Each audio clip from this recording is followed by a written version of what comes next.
Sheikh is a beautiful city now. Okay. It's very nice here. It's my first time to come to here in KL. Oh, Yeah. only Cairo. Yeah, only I KL. see. Voilà.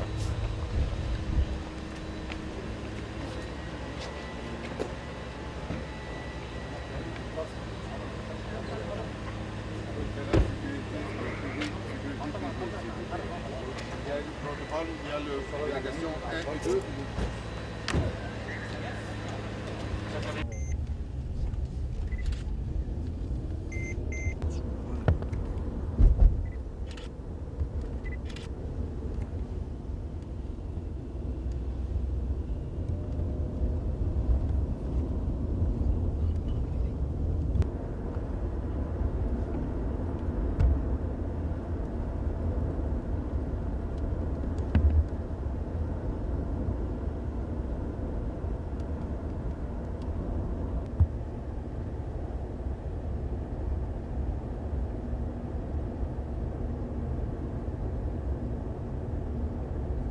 La cité du Sharm el-Sheikh au sud du Sinaï en Égypte a ouvert ses portes pour accueillir un forum sur les investissements et les possibilités d'affaires entre les États africains.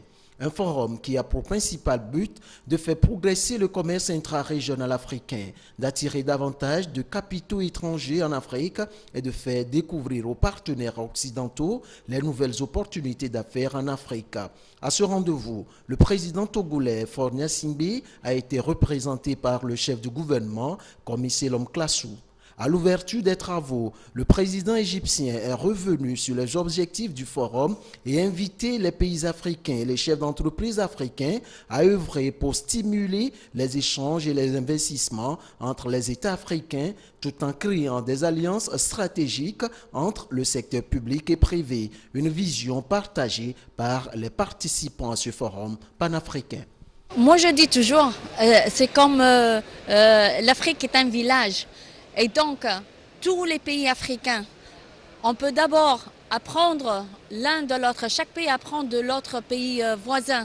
On peut travailler ensemble pour rassurer le développement, le succès de notre continent.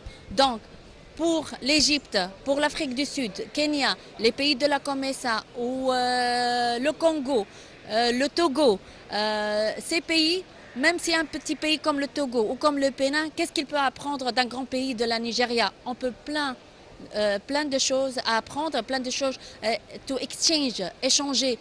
Vous avez remarqué durant le panel présidentiel, il y a quand même des thèmes qui nous parlent, nous, Africains de l'Ouest. C'est des thèmes de l'intégration économique.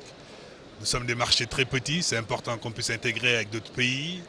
On a beaucoup parlé de sécurité, qui est actuellement extrêmement important pour tous nos pays, parce que sans sécurité, il n'y a pas d'investissement.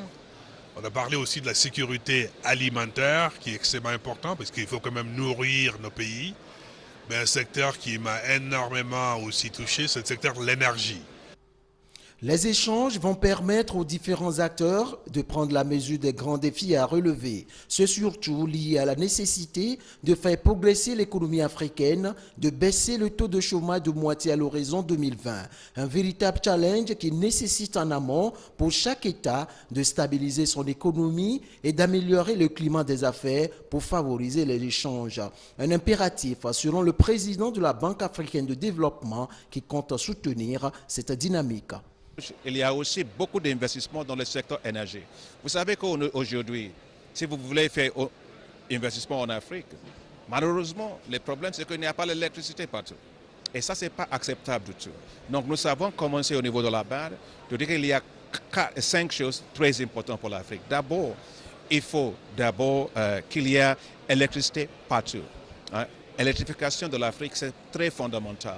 Avec ça, il y aura industrialisation, il y aura la création de l'emploi avec les petites et moyennes entreprises, il y aura la compétitivité élevée de l'Afrique. Ça, c'est très important. C'est la raison pour laquelle la Banque africaine de développement a lancé un grand projet que nous appelons le nouveau deal pour l'électricité en Afrique, avec le but d'installer d'ici 2025 160 gigawatts d'électricité.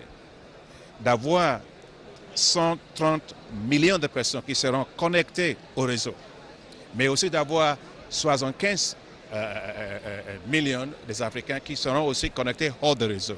Ça, c'est au niveau de l'électrification. Mais il y a aussi le financement qui est nécessaire au niveau de l'infrastructure.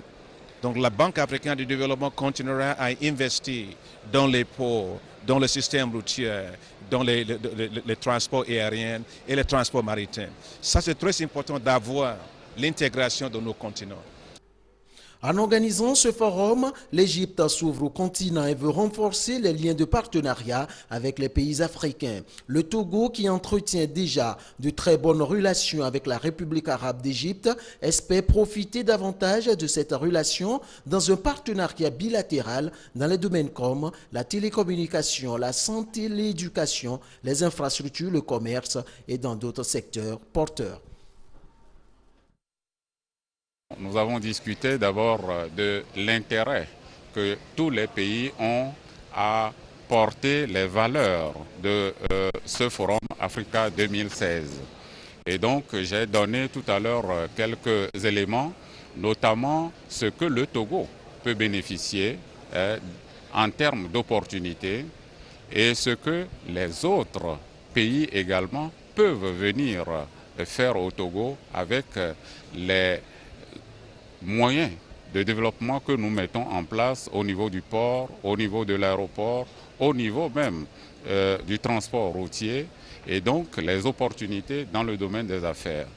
Le Togo a aussi beaucoup de choses à donner et donc nous avons passé en revue ce que le Togo peut apporter à l'Égypte et ce que l'Égypte peut également apporter au Togo en venant participer au nom du chef de l'État togolais à ce forum d'investissement et d'affaires Africa 2016, le Togo voudra confirmer sa détermination à coopérer avec tous les États du continent africain et particulièrement avec l'Égypte qui a une longue expérience. Le Togo voudra, dans sa volonté d'aller vers le développement, a mis l'accent sur les infrastructures, notamment les infrastructures portuaires.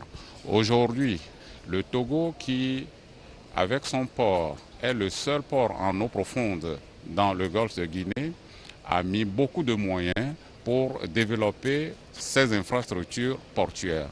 Ce qui fait que de grands bateaux, des transbordiers peuvent mouiller dans les eaux du Togo et permettre aux autres ports voisins de venir soit charger ou décharger. Or, dans ce domaine du transport maritime, l'Égypte a une expérience que tout le monde salue. Et donc, c'est une opportunité pour le Togo de pouvoir bénéficier de l'expérience égyptienne dans ce domaine du transport maritime. Il en est de même pour le développement des infrastructures aéroportuaires. C'est ainsi que le Togo est en train de construire une nouvelle aérogare qui va accueillir beaucoup de touristes. Et donc, c'est également le lieu pour nous de pouvoir bénéficier de la compagnie Egypt Air, ce qui va permettre des échanges rapides entre les investisseurs égyptiens qui veulent venir au Togo, tout comme des investisseurs togolais qui veulent faire porter au peuple égyptien le savoir-faire du Togo.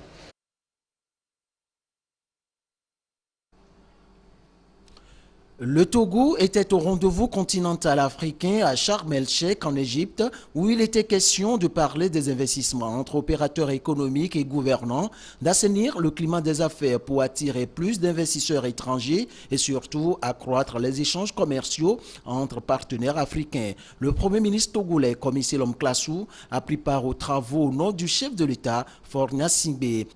À ce rendez-vous, le Togo a joué toutes les cartes pour renforcer les liens commerciaux avec l'Égypte et les autres partenaires africains. Une volonté des plus hautes autorités togolaises que le chef du gouvernement a réaffirmé au président Abdel Fattah al-Sisi lors de leur entrevue. Les relations entre l'Égypte et le Togo sont de très très bonnes relations, d'autant plus que au mois d'août dernier, au moment de l'inauguration de l'extension du canal de Suez, le président de la République togolaise, son Excellence M. Faure Gnassingbé, était venu assister. Et au cours de ces manifestations, des liens de coopération ont été signés dans un certain nombre de domaines. Ce qui veut dire que la coopération entre le Togo et l'Égypte se situe à différents niveaux, tant dans le domaine public qu'au niveau des investisseurs privés. Dans cette dynamique, chaque État africain est vivement invité à baliser le terrain pour attirer plus d'investisseurs, pour ainsi favoriser la croissance et le développement. Au Togo, des efforts ont été déjà faits. Le Togo voudra, dans sa volonté d'aller vers le développement, a mis l'accent sur les infrastructures, notamment les infrastructures portuaires. Aujourd'hui, le Togo qui, avec son port, est le seul port en eau profonde dans le golfe de Guinée, a mis beaucoup de moyens pour développer ces infrastructures portuaires. Ce qui fait que de grands bateaux, des transbordiers, peuvent mouiller dans les eaux du Togo et permettre aux autres ports voisins de venir soit charger ou décharger. Or, dans ce domaine du transport maritime, l'Égypte a une expérience que tout le monde salue. Et donc, c'est une opportunité pour le Togo de pouvoir bénéficier de l'expérience égyptienne dans ce domaine du transport maritime. Il en est de même pour le développement des infrastructures aéroportuaires.